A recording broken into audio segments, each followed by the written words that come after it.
I still recall that moment with a clarity that defies time, a moment when the fabric of our family ties was torn apart in a single, excruciating instant.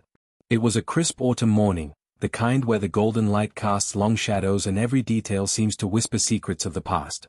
In those first 100 words, my heart raced as I learned that my parents, with cold precision and without a hint of remorse, had banned my children from joining our much-anticipated family trip, yet they had extended a warm welcome to my sister's kids. Their curt justification, framed as a matter of tradition and priority, felt less like a decision and more like a declaration. My worth as a parent was being measured not by my own efforts but by their preferential bias. That day, I understood that I had been cast aside, and from that moment on, I resolved to cut the ties that had once bound me to a family that no longer valued me. I had always believed that family was meant to be a sanctuary, a place where unconditional love prevailed over petty grievances. For years, I had poured my heart, soul, and resources into ensuring that my children had the best possible start in life. Every sacrifice, every sleepless night spent worrying about their future, was driven by an unshakable conviction that our bond would be cherished by those closest to us. Yet, as I sat at the breakfast table that fateful morning, sipping my coffee in quiet disbelief, I learned that my parents' affection was as fickle as it was arbitrary. Their decision to exclude my kids from the trip while including my sisters was not born out of any rational reasoning. It was a clear manifestation of favoritism, a betrayal that struck at the very core of my identity as a parent. In the weeks leading up to the trip, I had organized every detail with care and anticipation.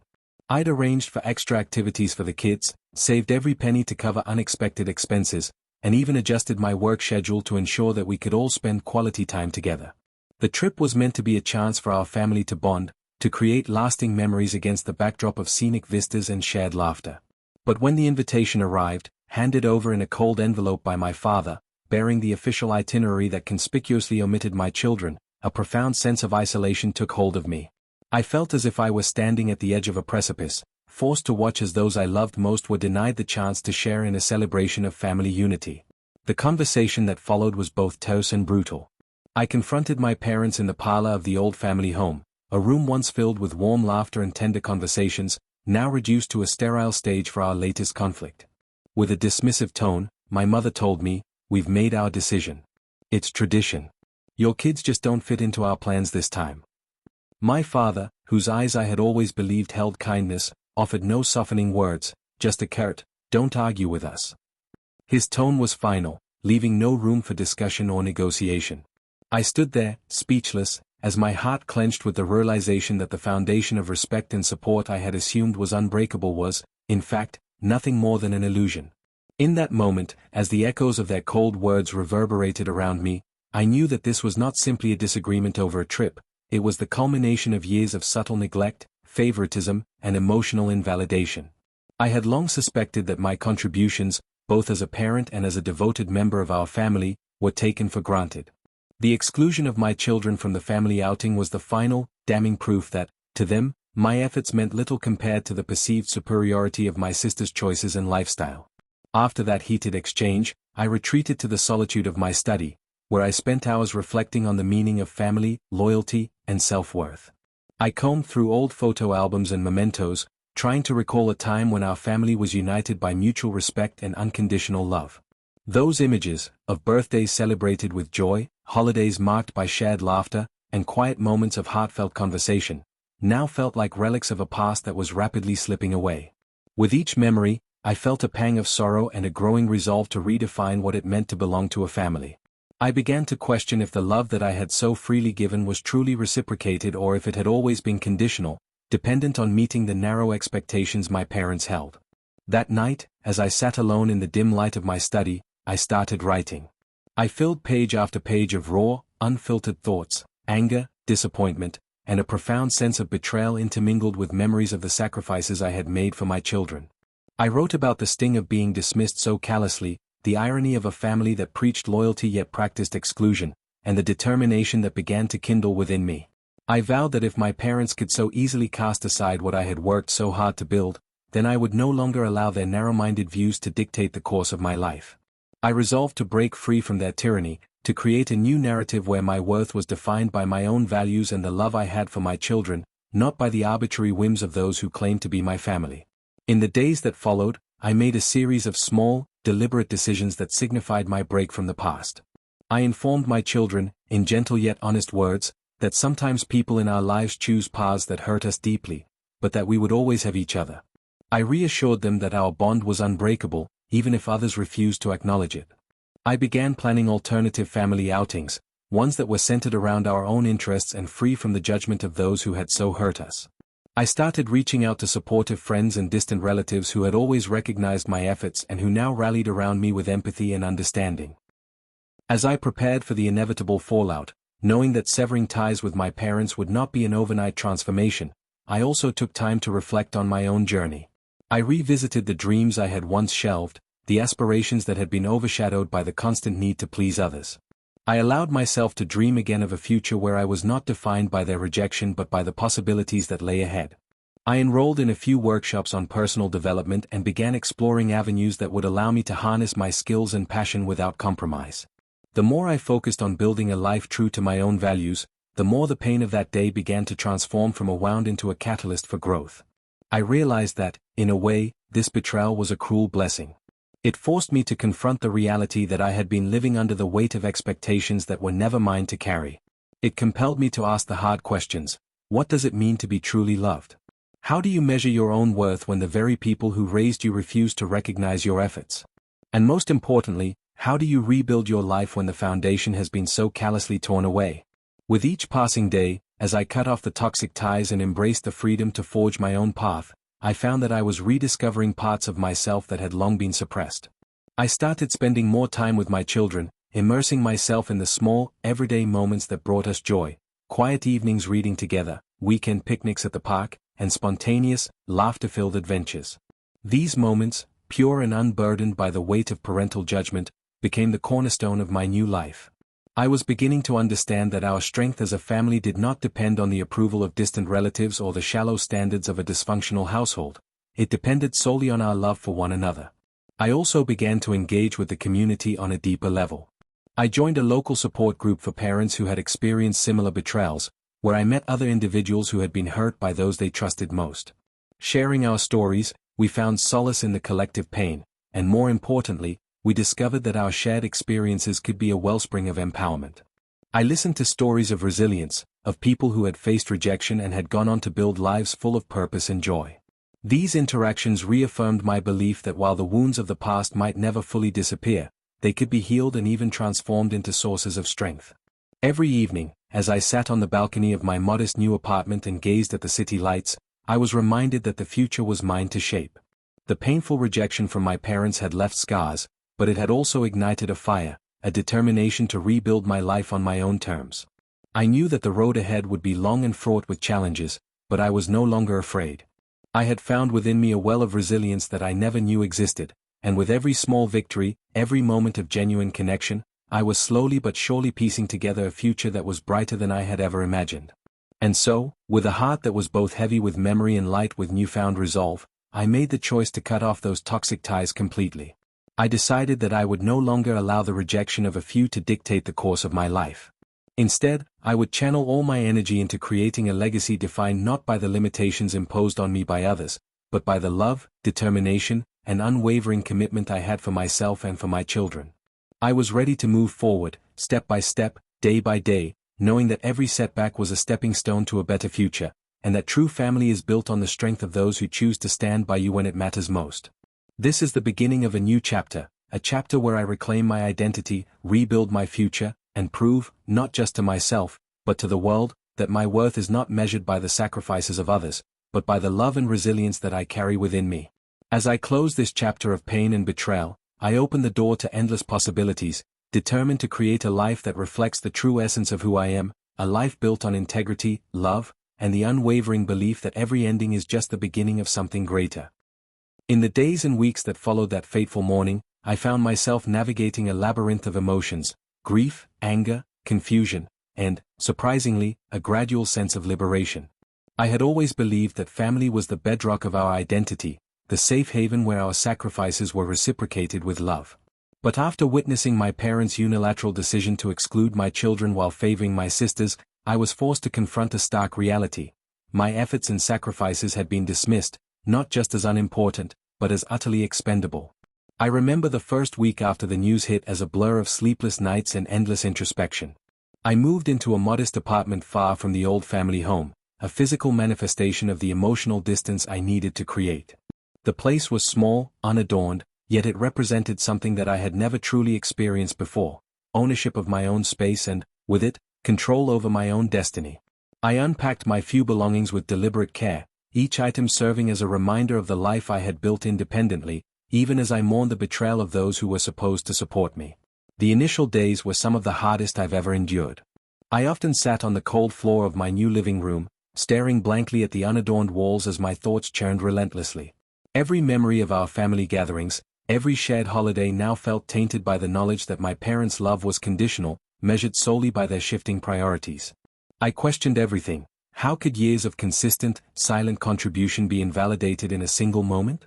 Had I been so blinded by my desire to hold on to a conventional idea of family that I ignored the warning signs?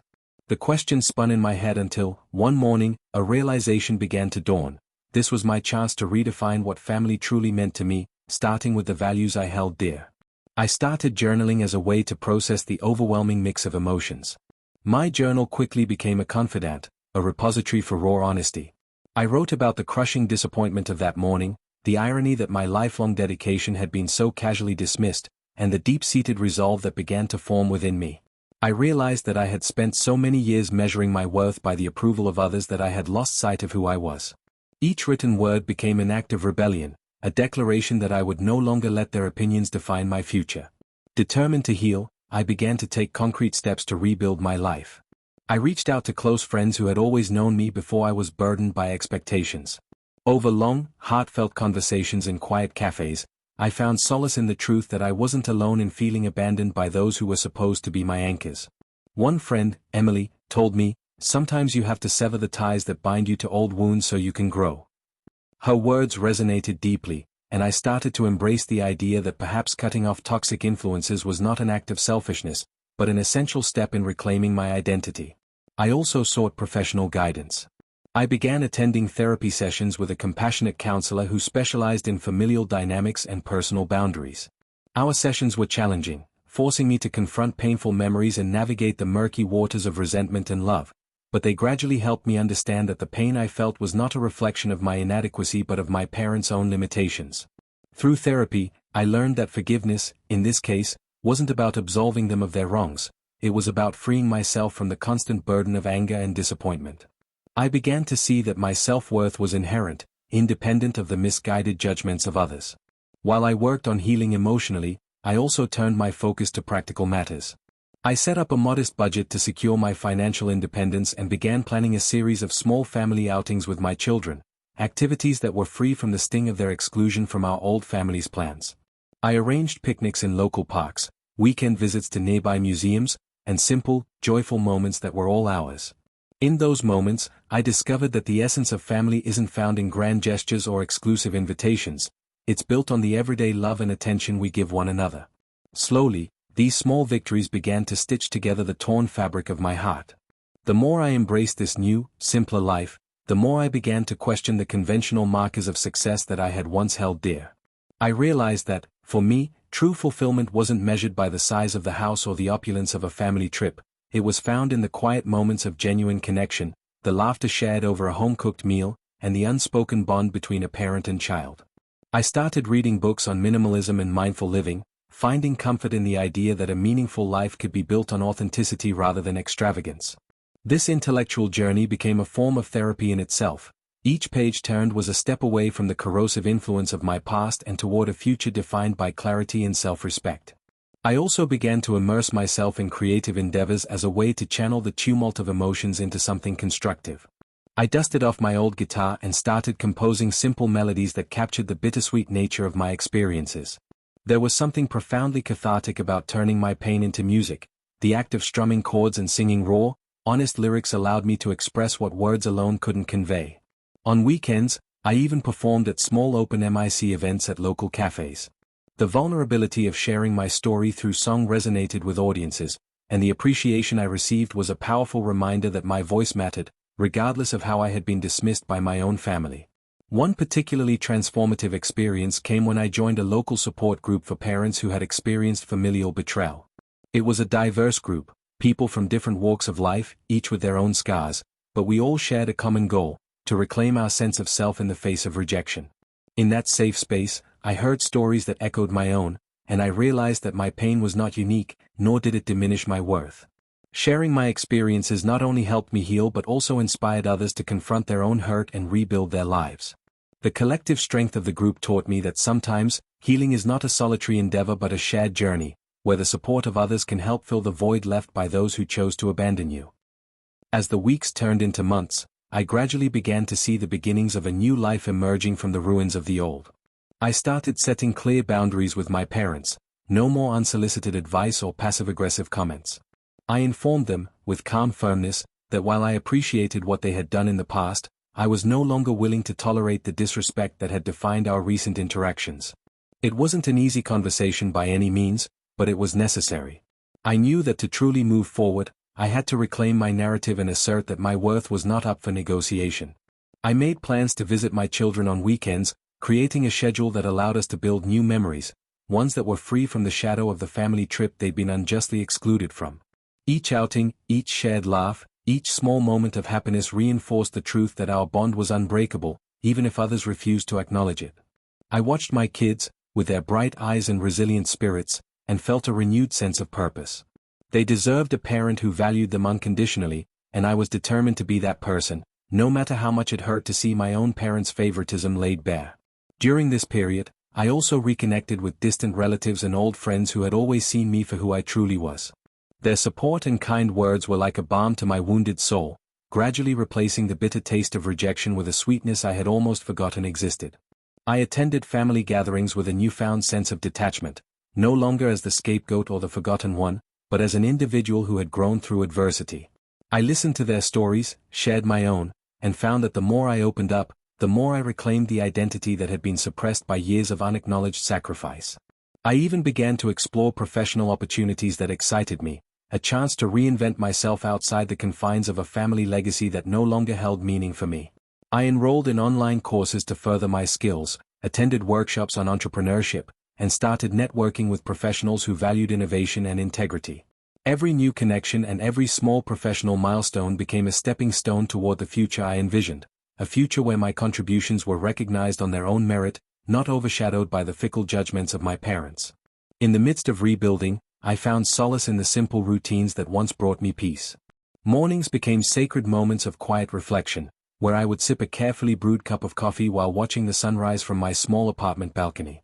The tranquility of those early hours allowed me to center myself, to acknowledge the pain without letting it dictate my entire being. I began to appreciate the beauty in the ordinary, a walk in the park, a shared meal with a friend, a quiet evening spent reading.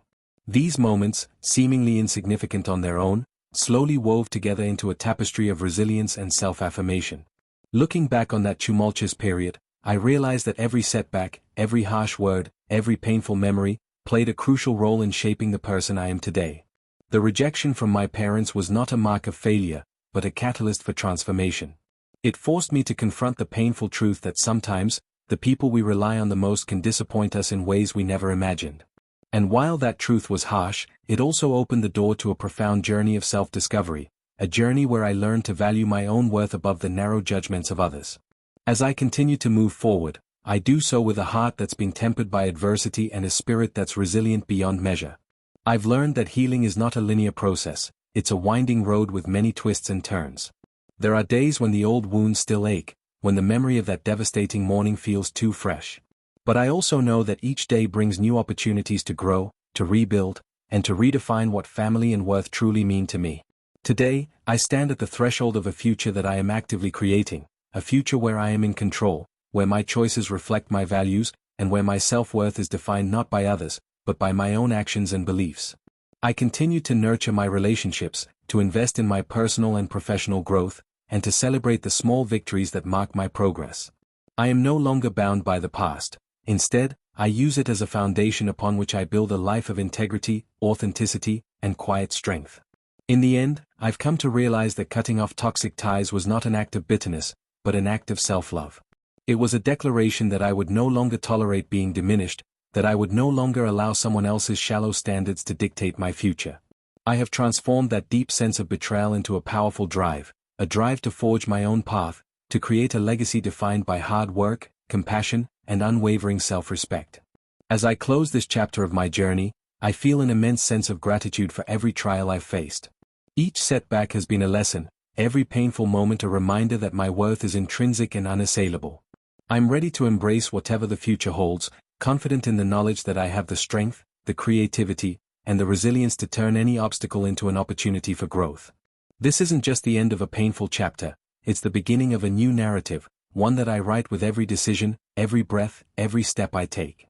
I am, at last, the author of my own story, and I choose to fill it with hope, purpose, and the unwavering belief that I am worthy of all the good things life has to offer. I remember the night after our family confrontation as if it were etched in slow motion, each tick of the clock echoing with both sorrow and a stirring of resolve. I sat in the dark of my new apartment, the distant hum of the city outside mingling with my racing thoughts, trying desperately to reconcile the bitter sting of rejection with a newfound determination to reclaim my life. That day, when my mother nonchalantly dismissed my years of sacrifice with a brutal "I'm your mom, shut up," and gifted our family home to my spoiled sister, something inside me cracked open. It wasn't just a denial of my hard work, it was a rejection of my very worth as a parent and as a person. And now, standing at the threshold of a future that I would build on my own terms, I had to decide. Would I let that betrayal define me, or would I transform it into the foundation of a new legacy? The first weeks were agonizing. I replayed every memory, the late nights when I scraped together every dollar for the mortgage, the early mornings of hope, and every silent promise I made to myself that our home would be a testament to our family's unity. But those memories now felt like echoes from another life, a life that had been snatched away by favoritism and callousness. I knew I couldn't change what had happened, but I could choose what to do with it. I resolved to let this painful chapter serve as a catalyst for transformation rather than a mark of defeat. My journey toward healing began with small acts of defiance. I reconnected with the values I held dear, the belief that every sacrifice, every long hour of work, was never wasted if it built character. I immersed myself in self-reflection, reading books on resilience and personal growth that challenged the notion that my worth was measured solely in monetary contributions. Every evening, as I sat on my modest balcony overlooking the city's shimmering skyline, I allowed myself a moment of gratitude for the lessons learned. The rejection stung, but it also clarified a truth I had long suspected: my identity was not for others to define. I was more than a set of payments, more than a mere contributor to a family project. I was a person with dreams, with passions, and with the power to rebuild. Determined to break free from the chains of my parents' narrow expectations, I took decisive steps to carve out a future that was unequivocally mine. I began by establishing clear boundaries. I drafted a calm, measured message to my parents, explaining that while I understood their decision was rooted in their own perspectives, I could no longer allow their favoritism to dictate my emotional well-being. I made it clear that I would be cutting off further involvement in family decisions that undermined my contributions, including any discussion of the house. That conversation was painful, filled with raised voices, tears, and long silences, but it marked the start of my emancipation from toxic family dynamics. Simultaneously, I redirected my energy into nurturing the bonds that truly mattered, the relationship with my children. I planned weekend outings that were simple yet meaningful, a day at the park, a visit to the local museum, even quiet afternoons spent at our favorite bookstore. These moments, untainted by the shadow of that devastating decision, reaffirmed the core of my identity as a loving, dedicated parent. My kids' laughter and trust reminded me that while one chapter of my life had ended in betrayal, another was waiting to be written in their smiles and in the warmth of our shared experiences. Professionally, I channeled my frustration and disappointment into ambition. I took inventory of all the skills I had honed over the years: meticulous budgeting, relentless work ethic, and the ability to juggle responsibilities even when the odds were stacked against me. I enrolled in a few business courses to update my knowledge and joined local networking groups, determined to re-establish myself as a professional force independent of family legacy. Each new connection and every small success in these ventures rekindled the fire of self-respect that had once been nearly snuffed out. I began to see that the house, once a symbol of a shared dream, was now irrelevant to my future. I was building something entirely new, one based on my abilities, my creativity, and my determination to rise above rejection. Evenings turned into therapy sessions where I worked through the tangled emotions of betrayal and loss. My counselor helped me understand that while my parents' actions were inexcusable, holding on to bitterness would only stifle my own growth. Slowly, I learned to forgive, not for their sake, but for mine, to unburden my heart from the weight of anger that had clung to me for too long. I realized that forgiveness wasn't about excusing their behavior, but about freeing myself to pursue the life I deserved. I began to see that I was not defined by their dismissal, but by my own choices and the love I had for myself and my children. As spring blossomed into summer, I noticed that the wounds were beginning to heal. I filled my days with purposeful activities, renovating my new apartment into a cozy haven, exploring local art exhibits that celebrated the raw beauty of imperfection, and even taking up journaling as a way to track my progress and reaffirm my self-worth. I started a blog, a personal space where I chronicled my journey from heartbreak to hope. In it, I poured out not just the pain, but also the lessons learned and the moments of unexpected joy. The blog quickly resonated with many readers who, too, had felt undervalued or dismissed by those they loved. Their messages of support and shared experiences were a powerful reminder that I wasn't alone in this fight. My struggles were a part of a larger narrative of resilience and renewal. One evening, I attended a local support group meeting for parents who had experienced familial rejection. The room was filled with individuals from all walks of life, each sharing their story in a raw, unfiltered manner. Listening to others recount their own battles with neglect and favoritism, I felt a profound sense of solidarity. One woman, with tears in her eyes, told me, "Sometimes, the people who are supposed to lift you up only drag you down. But in realizing that, you learn to stand on your own." Her words struck a chord deep within me. I realized then that I had been given an unexpected gift, a chance to build my own definition of family, one rooted in unconditional love, respect, and mutual support, rather than in the shallow confines of inheritance and favoritism. Around that time, I also began to rekindle old friendships that had faded over the years due to the weight of family drama.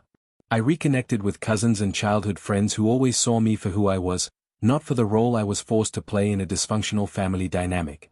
Our reunions, whether at quiet coffee shops or during impromptu weekend barbecues, were a reminder that there was a world outside the narrow sphere of my parents' expectations, a world full of genuine affection and appreciation. These connections provided not only comfort but also practical advice, inspiring me to pursue new opportunities and reminding me that my worth was determined by the love and respect of those who truly mattered. In the midst of all this personal rebuilding, I dove back into my professional passions. I took on freelance projects that allowed me to apply the skills I'd honed over the years, projects that were challenging, rewarding, and entirely my own. Every contract I signed, every positive review I received, was a reaffirmation of the value I brought to the table. I began to see that success wasn't about the approval of my parents or the traditional markers of wealth, it was about the satisfaction of knowing that my hard work and dedication could change lives, including my own. One of the most pivotal moments in this phase of my journey came during a business networking event at a local hotel. I was mingling with entrepreneurs and innovators when I found myself engaged in a conversation with a man who had faced similar family rejections. He told me, "Sometimes, you have to cut off the toxic parts of your life to make room for what truly matters. Don't let anyone else's narrow view of you keep you from reaching your full potential." His words resonated like a bell, affirming everything I'd been coming to understand.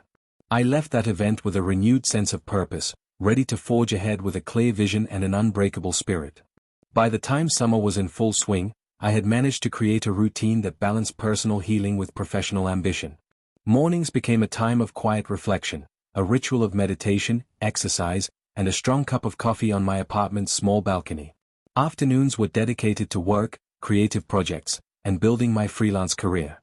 Evenings were for family time, simple, unpretentious moments with my children that reminded me of the strength of our bond, independent of the toxic influences of the past. Each day, I grew more certain that I was not a victim of my circumstances. I was a survivor, a creator, and a person with the resilience to redefine my legacy.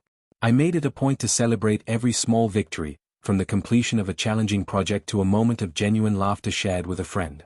I even started mentoring young professionals who were grappling with their own issues of self-worth and familial expectations. Sharing my story and offering guidance was both cathartic and empowering. It was a way to ensure that my hard-earned lessons would help someone else find their way through the darkness. As I stand here now, on the brink of a future that I'm actively building, I can say with clarity that the betrayal I experienced has not broken me. Instead, it has become a catalyst for transformation. I've learned that true family isn't defined by blood or by the material symbols of success, but by the love and respect we show to one another. I've learned that my worth isn't determined by someone else's dismissive words, but by the quiet strength that comes from knowing who I am and what I stand for. Looking back, I see that every sacrifice, every ounce of effort I put into that family home, was never wasted. It was the very foundation upon which I'm now building a new life, a life where my values, my integrity, and my dreams take precedence over outdated notions of favoritism. The house, once a symbol of shared legacy, has been replaced in my mind by something far more profound. The realization that my true home is wherever I choose to create it, with the people who truly appreciate me. Now, as I close this chapter and look forward to the next, I feel an overwhelming sense of gratitude for the journey I've endured. I know that there will still be challenges ahead, that old wounds may occasionally reopen, but I also know that I have the strength to face them head-on. I'm no longer defined by the dismissive words of my parents or the shallow standards they imposed. I am defined by my own story, a story of resilience, reinvention, and the unwavering belief that I am worthy of every good thing life has to offer. And so, with a heart that has been both scarred and strengthened by the fires of betrayal, I move forward. I embrace my new legacy with quiet confidence, determined to create a future where I am the author of my own destiny. Every day is a step toward a brighter, more authentic life, a life where the simple joys of love, friendship, and personal fulfillment shine brighter than any material possession ever could.